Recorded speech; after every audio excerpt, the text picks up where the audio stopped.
Hello, and welcome to my showcase of Peni Parker in Battlegrounds. Over the past month or so, I've been collecting fights to show you, and we have Rank 4 Mr. Sinister, Rank 4 Nico Minoru, Rank 4 Arnim Zola, and a whole bunch more. I'm also going to be highlighting some interesting pieces of utility where I see fit. I'm going to talk about Peni Parker's signature ability and what fights it's helpful to have her awaken. And I also want to spend some time talking about the best relic for Peni Parker. So this video is jam-packed. Let's get right into it.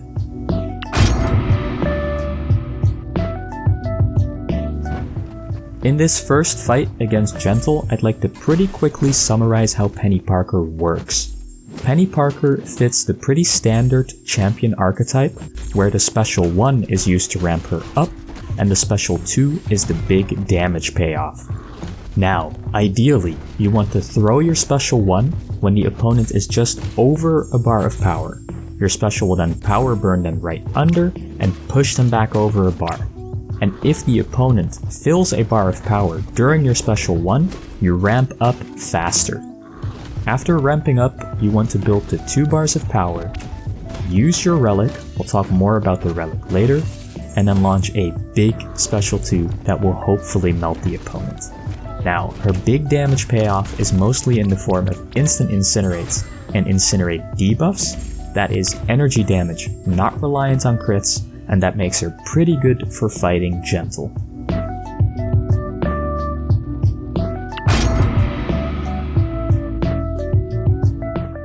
His next fight is against Yelena Belova.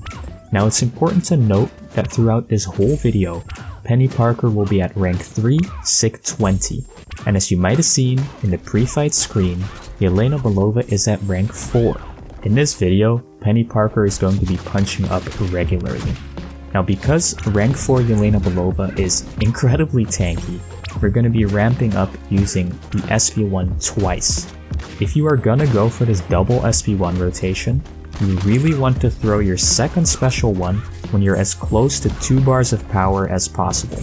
Because while your first 10 Spider Sense charges are indefinite, any additional ones only last for 22 seconds, so you want to be able to get to your special 2 as fast as possible. As you will see, the damage we do is just about not enough to take Yelena down. Maybe if we had used Nick136's strategy of pushing Yelena to elimination mode first, if you haven't seen that video, I'll link it down below, it would have easily been enough to kill. You have to admit though, punching up against a SIG 200 Yelena Belova, Peni Parker did pretty good.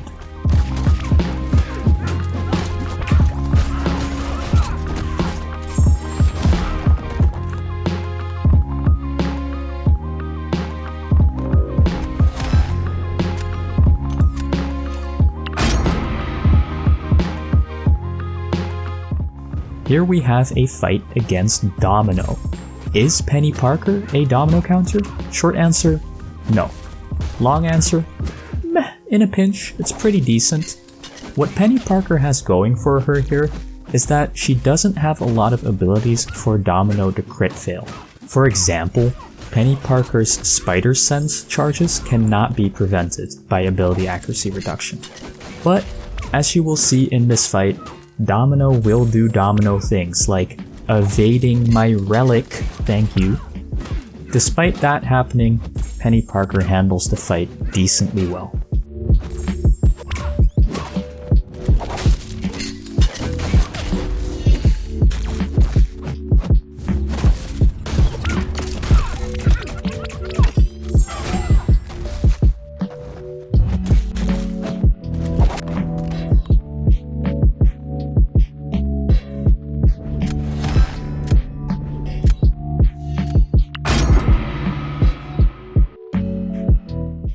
This fight against a rank 4 Jean Grey, I think really shows off the damage potential Peni Parker has with a double SP1 rotation. Peni Parker is unfortunately not immune to reverse controls, so you will have to play around those, but she can block the first hit of Jean's specials with her Sync Shield and not take any damage. Thankfully, I'm pretty darn good at this game. In fact, I trust myself to do this fight flawlessly every time. Okay, please ignore me completely missing a parry. I think the smart thing to say here, right, is that I'm intentionally showing off Peni Parker's auto-block safety net.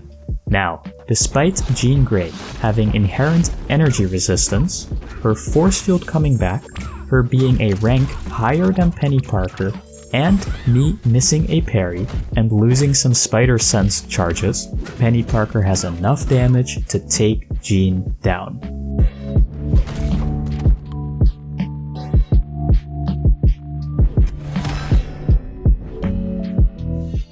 Let's take a moment to talk about Peni Parker's signature ability. To summarize, when the opponent fills a bar of power or tries to recover too much health at once against an awakened Peni Parker, they are automatically inflicted with a heal block passive for 2 to 6 seconds depending on your signature level. Additionally, whenever the opponent tries to heal while they are heal blocked, you will instead do a small portion of that healing back to them as instant incinerate damage. You could have seen this one coming from like a kilometer away. Awakened Nick Fury is the quintessential matchup for Peni Parker's signature ability. When Nick tries to trigger his second life and heal that much at once, Awakened Peni Parker automatically applies a passive heal block and reverses some of that healing, completely shutting down Nick's second life. Now because Peni Parker is punching up here, I decided to go for a double SP1 rotation, but judging by how much overkill this was, I think maybe a single SP1 would have been enough. Either way, Peni Parker is one of the best Nick Fury counters in the game.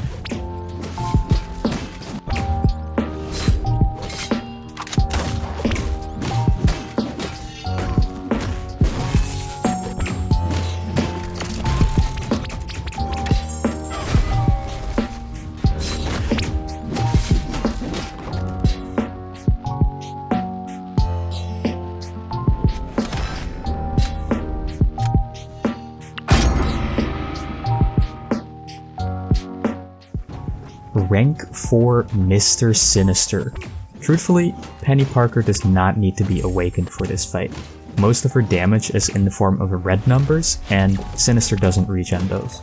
However, even at Sig 20, you can already see Peni Parker block some of his regen ticks, and I imagine at Sig 200, that heal block uptime is going to be pretty good. Maybe against soon-to-be buffed Toad, or Weapon X, or some kind of node that is asking you for a heal block, that could be really useful. By the way, make sure you push Mr. Sinister over 2 bars of power so he cannot reflect all those incinerate debuffs back on you. And yeah, that damage is disgusting.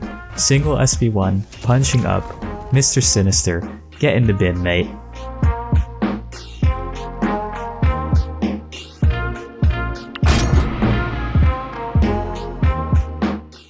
Next up, we have a rank 4 Dust. Now, if your Peni Parker is awakened, something very interesting happens during this matchup. As some of you may already know, inflicting Dust with an Incinerate effect will remove one of her sand effects from you. That includes the instant Incinerates from Peni Parker's signature ability. Now I think it happened right there, and it'll happen a couple more times during this fight, where Dust will try to heal with willpower while she is heal blocked, and because doing so incinerates her, her sand debuffs are almost instantly removed off of Peni Parker. Again, because this Dust was a rank higher than Peni Parker, I went for a double SP1 rotation, but it's massive overkill.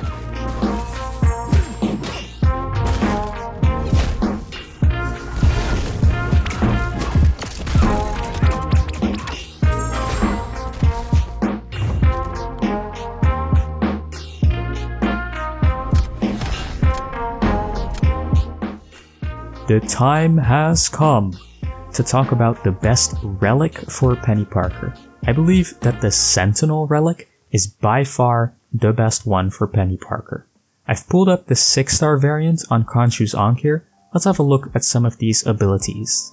The benefit of running this relic on Peni Parker is threefold. First of all, we have the final hit inflicting a 12 to 24% Incinerate vulnerability passive for 14 seconds. That affects almost the entire damage payoff from Peni Parker's Special 2. Secondly and thirdly, we can pick 2 out of 3 of these attribute runes that either give 8 to 16% opponent energy resistance down, Incinerate debuff duration up, or attack rating against mutants. I personally run the top 2 because those also work against non-mutant opponents. Now I believe because these all affect Peni Parker's damage output at different points in the calculation, they should all be working together multiplicatively. DLL has a great video on the damage calculations in MCOC. If you haven't seen that, I'll link it down below. But these all work together to substantially increase Peni Parker's range. I think the best way for me to illustrate the effectiveness of the Sentinel relic on Peni Parker is to do a side-by-side comparison against our favorite punching bag, Realm of Legends Winter Soldier. So I took my, spoiler alert, rank 4 Peni Parker. Yes, I took her to rank 4 right after recording all these fights. I took her against Winter Soldier with a rank 3 Sentinel relic, and I tried my best to do the exact same fight, same amount of hits, same single special 1 into special 2 rotation, and then letting the Incinerates tick all the way down without doing any further hits.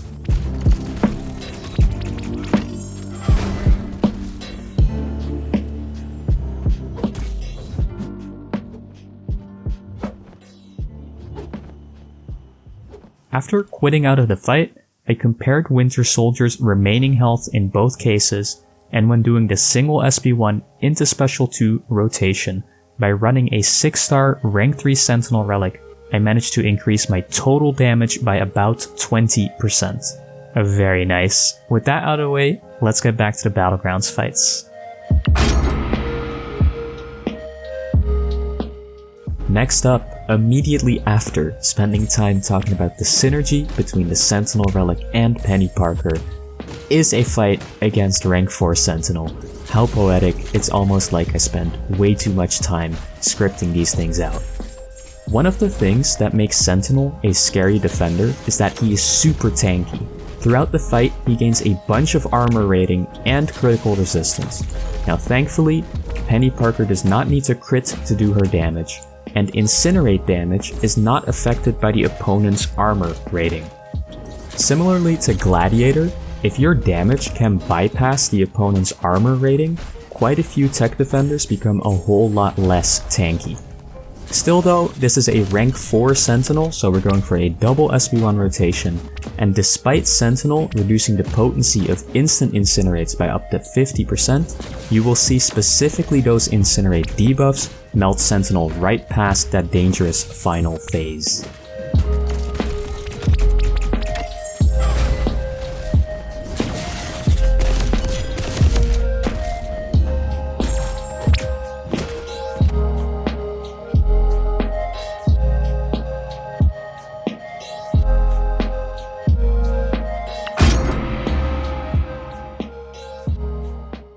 The following fight is against an Enchantress.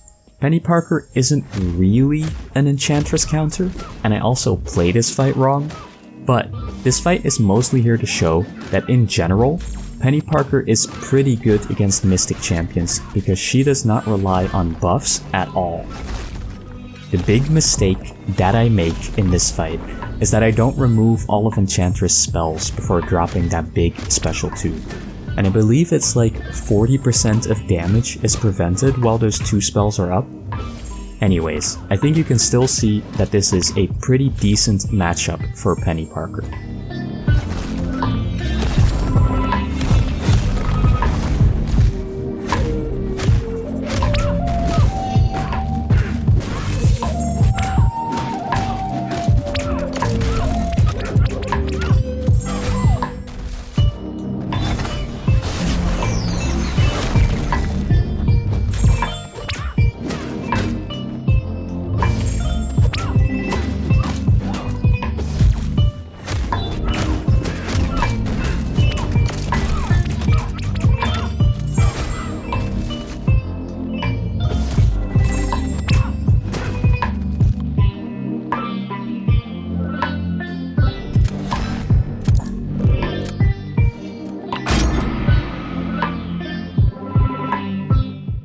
This next fight is one of my favorites. Peni Parker is one of the better counters to Nico Minoru. Nico is a bit of a menace on defense. But, as I previously mentioned, Peni Parker doesn't really need any buffs. Plus, she is a non-cosmic poison immune champion. Both of those together mean that a lot of Nico Minoru's threat is, pun intended, nullified. As you can see in this fight, we can push her to either special, we can dex freely, and we don't need to worry about taking any poison or acid burn damage. Keep in mind that Peni Parker is punching up here. There was also a rogue auto block in this fight, causing us to lose some charges, but despite that, Peni Parker handles this matchup really well.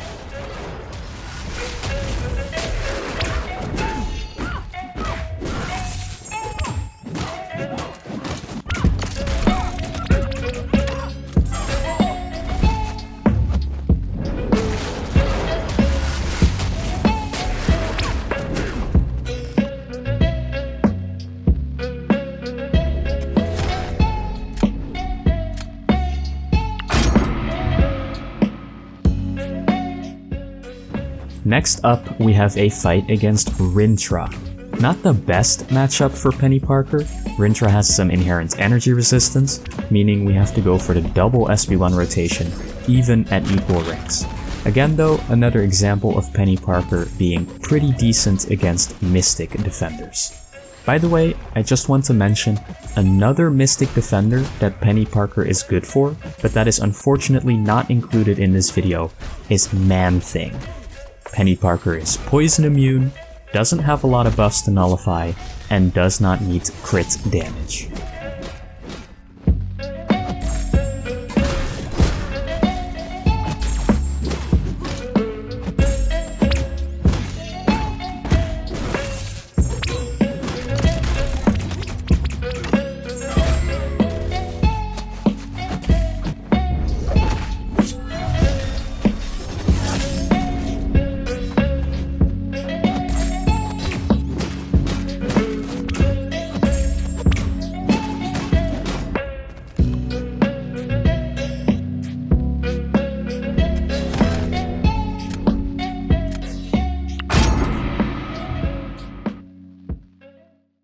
The next defender is rank 4 Cassandra Nova. Now, I know what you're thinking. Pablo, is Cassandra Nova even considered a defender? Let's have a quick listen to what the deep dive has to say about that. Cassandra has some abilities to strengthen your defense as well.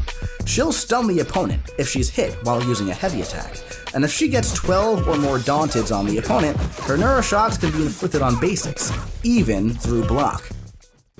Thank you, Karate Mike. I also want to point out that if we compare the champion attributes for Cassandra Nova and Spider-Woman, both of them have a defensive strength rating of 3.5 out of 5. Now this whole justification is obviously pretty tongue-in-cheek, but Cassandra Nova does actually have some defensive utility, and I want you to keep that in mind as you watch Peni Parker absolutely annihilate her.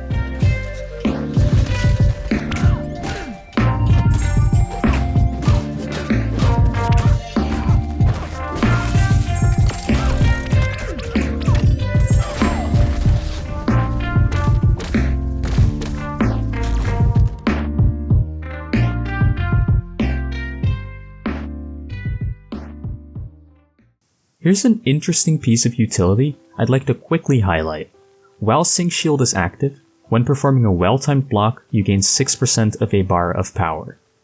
This might not seem like a lot of power, but in matchups where your parry stun is being failed, or they are stun immune, or they are hitting you with non-contact attacks, you still get a nice benefit from landing those parries. And if you're able to consistently reparry, it really adds up. Any ability that allows you to gain power without hitting the opponent is inherently valuable.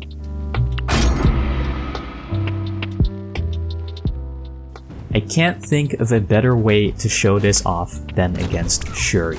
Maybe against Negasonic Teenage Warhead, because all her attacks are also non-contact. Anyways, if you ever find yourself facing either of those champions on defense, remember this niche piece of utility that I told you about, because it will come in very handy. It'll also come into play in the final 2 fights of this showcase right after this one, and just in general, it's nice when you're close to the power level that you need to be at, you can parry a couple times without hitting the opponent to gain that final bit.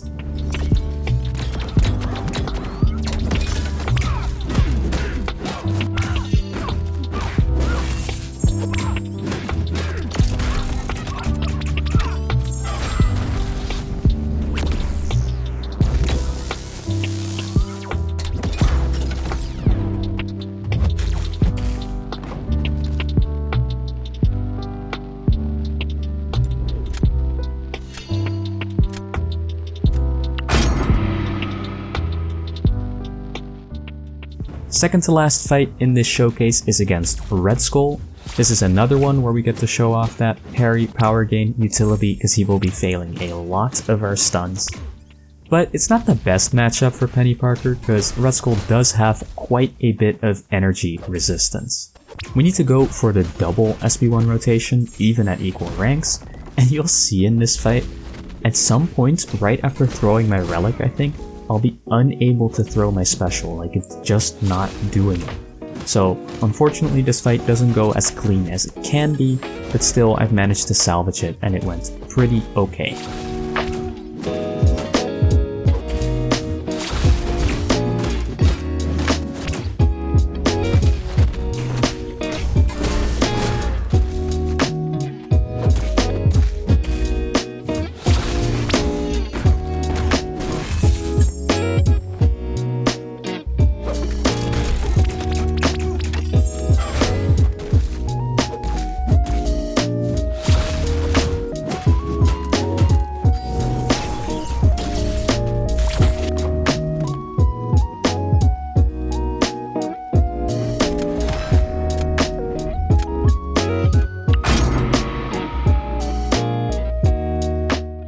We are now at the final fight of this showcase and it's a banger.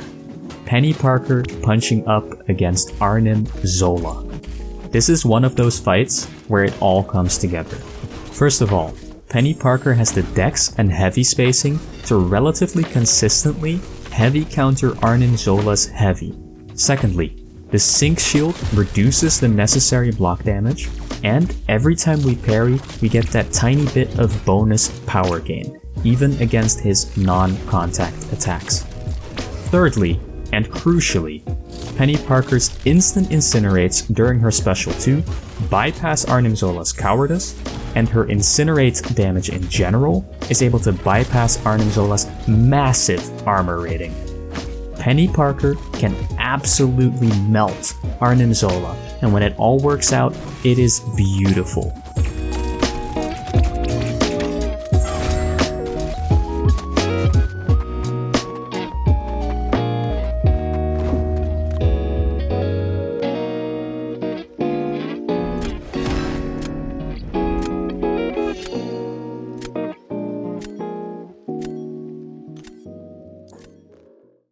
And that was it. Those were all the fights in my Peni Parker Battlegrounds showcase. Did you have a favorite? Did any one of them surprise you? As always, let me know your thoughts and or feedback in the comments. In this final part of the video, I would like to discuss whether or not it's still worth it to rank up Peni Parker in today's game. Interestingly enough, she's actually one of the few defenders that both Carolina Dean and Nico Minoru struggle to take down, and those are in a lot of decks right now. But Peni Parker has been in the game for quite a few years, and there are just so many champions that are able to fight her. Like, I don't know if anyone's suggested it or done it before, but I imagine even some modern mutant champions like Jean Grey and Onslaught, with their passive stun and their stun replacements, are able to play around her auto block just fine, similarly to what Storm Pyramid X was doing to Peni back in the day. But I digress. The main takeaway is that I would personally advise only ranking Peni Parker up if you also enjoy using her on attack, because if you are ranking her up purely for her defensive prowess, you're essentially hoping people have forgotten how to fight her because it's been so long, or that she's just annoying enough that she'll win you around. I'm sure though there will be some metas that make her an absolute menace on defense. And hey, even if the opponent drafts a suitable counter, as you have seen in this video, she is a great attacker. So chances are, Peni will be good for at least one of your opponent's defenders. I've always enjoyed playing Peni Parker, so that's why right after recording the final fights for this showcase, I took Peni Parker up to the highest rank, and I have not regretted it for 1 second. Finally, what's the future looking like for this channel? I still have a couple fun video ideas that I want to try to work out. I'm also still working on my multi-part gladiator guide, but that has proven exceedingly difficult without access to a proper testing map. Who's to say? Maybe I'll make a video about quitting MCOC, so I have a higher chance of being accepted into the content creator program. That is obviously a joke, but I have to admit that I find it hilarious that YouTube recommended Barrowman make a video about quitting the game, because those videos apparently perform way above expectations. Before I go, I want to give a quick shout out to those that helped me record fights for this video. That is Jerry, Adamantium, Blazer G, Osfan, William, and Crazy Canuck. I appreciate your time, fellas. And last, but certainly not least, thank you for watching this video. I hope you have a great rest of your day.